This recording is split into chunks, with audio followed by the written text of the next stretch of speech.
আসসালামু আলাইকুম।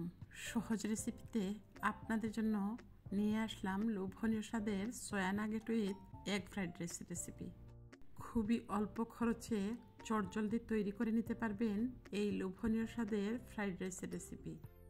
তো আশা করছি বরাবরের মতো আমার আজকের এই ফ্রাইড রাইসের রেসিপি আপনাদের খুব ভালো লাগবে। তো বাচ্চারা কিন্তু এরকমই মুখরোচক স্বাদের খাবার হলে অনায়াসে খেয়ে নেয়। তো ঘরে যদি বিফ বা চিকেন না থাকে তাহলে সয়া নাগেটের এই ফ্রাইড রাইসটি তৈরি করে দিবেন, মাংসের স্বাদকেও হার মানাবে soya nugget with egg fried রাইসের এই রেসিপিটি। তো চলুন কথা না বাড়িয়ে শুরু করা যাক।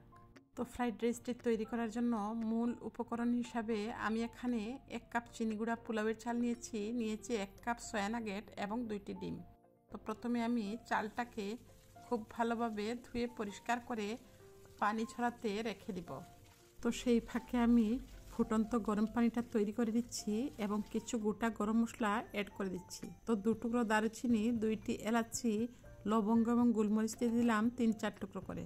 সাথে আমি স্বাদ মতো লবণ দিয়ে চালটাকে অ্যাড করে দিয়েছি। তারপর আমি 1 চা চামচের মতো তেল দিয়ে দিলাম যাতে প্যানের মধ্যে চালগুলো লেগে না যায়। তো আমি 80% মতো সেদ্ধ করে নিয়েছি। এবারে আমি পানি ছড়িয়ে চালগুলোকে উঠিয়ে নিচ্ছি। তারপর আমি গোটা গরম মশলাগুলো উঠিয়ে নিব। তো আমি একটু ছড়ানোর ট্রেতে দিয়ে দিলাম এবং গোটা গরম মশলাগুলো উঠিয়ে নিচ্ছি।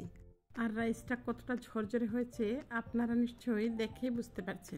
তো আপনারা কিন্তু এইভাবে রাইসটাকে আগেও প্রিপেয়ার করে রেখে দিতে পারেন। তো আমি সবগুলো গোটা গরম মশলা উঠিয়ে নিয়েছি এবং এটিকে ঠান্ডা হতে রেখে দিয়ে সয়া নাগেটগুলো প্রিপেয়ার করে নিচ্ছি।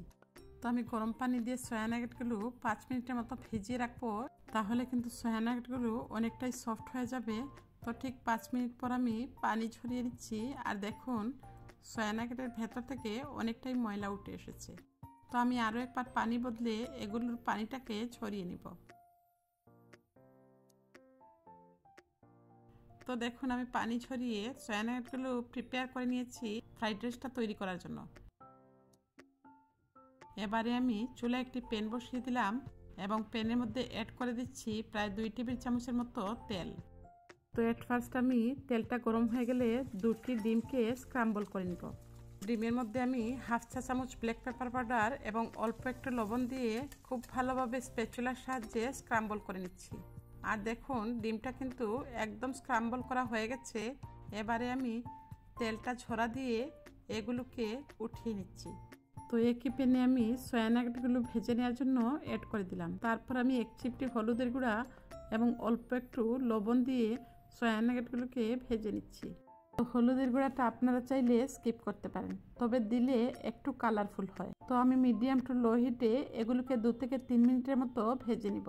তো সয়া নাগেটটা কিন্তু তেলটা টেনে নিয়েছে, সেজন্য আমি 1 চা চামচের মতো তেল দিয়ে এগুলোকে খুব ভালোভাবে ভেজে নিয়েছি। এবারে যখন খুব ভালোভাবে ভাজা হয়ে গেছে এগুলোকে আমি উঠিয়ে নিচ্ছি। তারপর আমি প্যানটাকে ধুয়ে নিয়ে ফ্রাইড রাইসটাকে বসিয়ে দেব।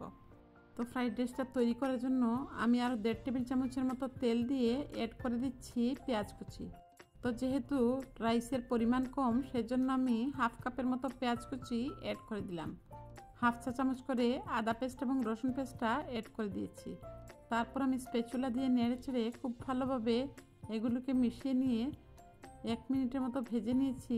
এবারে দিয়ে দিচ্ছি ওয়েস্টার সস 1 চা চামচের মতো, অ্যাড করে দিচ্ছি সয়া সস 1 টেবিল চামচের মতো। তারপর আমি এতে অ্যাড করে দিচ্ছি টমেটো সস, আর এটি কিন্তু হট টমেটো সস। তো আমি 1 টেবিল চামচের মতো দিয়ে খুব ভালোভাবে মিশিয়ে নিচ্ছি।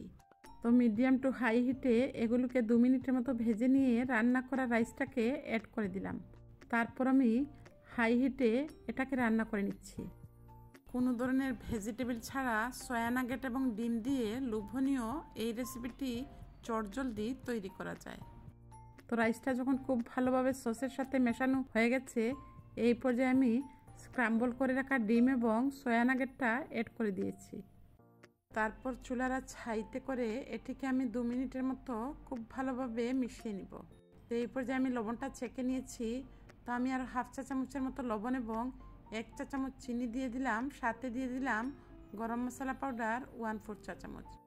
তো আমি আবারও 1 মিনিটের মতো নেড়ে চেড়ে চিনি এবং লবণটাকে খুব ভালোভাবে মিশিয়ে নিলেই কিন্তু তৈরি হয়ে যাবে soya nugget with egg fried রাইসের রেসিপি।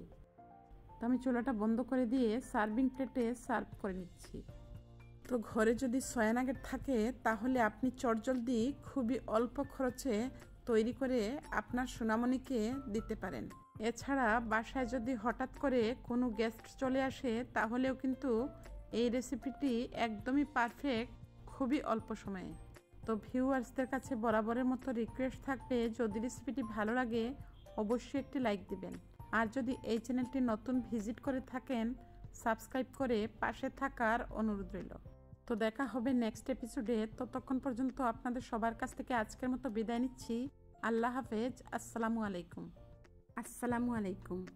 ভর্তাপ্রেমী ভিউয়ার্সদের স্বাগতম জানিয়ে শুরু করছি আমার আজকের এই লোভনীয় স্বাদের ভর্তার রেসিপি। তো আজকের এই ভর্তাটি আমি শিলপাটায় বেটে তৈরি করেছি। আর আপনারা নিশ্চয়ই জেনে থাকবেন শিলপাটাতে বেটে নেওয়া ভর্তার স্বাদ কতটা হয়। আর আজকের এই ভর্তাটি আমি কি দিয়ে তৈরি করেছি সেটি অবশ্যই আপনাদের সাথে শেয়ার করে নিব। তার আগে বন্ধুরা, ভিডিওটি কে কোথা থেকে দেখছেন অবশ্যই কিন্তু কমেন্ট সেকশনে আমাকে কমেন্ট করে জানাবেন, যাতে আমি আপনাদেরকে ধন্যবাদ জানাতে পারি। আর আজকে যদি আপনি এই চ্যানেলটি নতুন ভিজিট করে থাকেন অনুরোধ থাকবে সাবস্ক্রাইব করে পাশে থাকার। আর রেসিপিটি ভালো লাগলে অবশ্যই ফ্রেন্ডস এবং ফ্যামিলির সাথে শেয়ার করে অন্যকে দেখার সুযোগ করে দিবেন। তাহলে চলুন কথা না বাড়িয়ে শুরু করা যাক।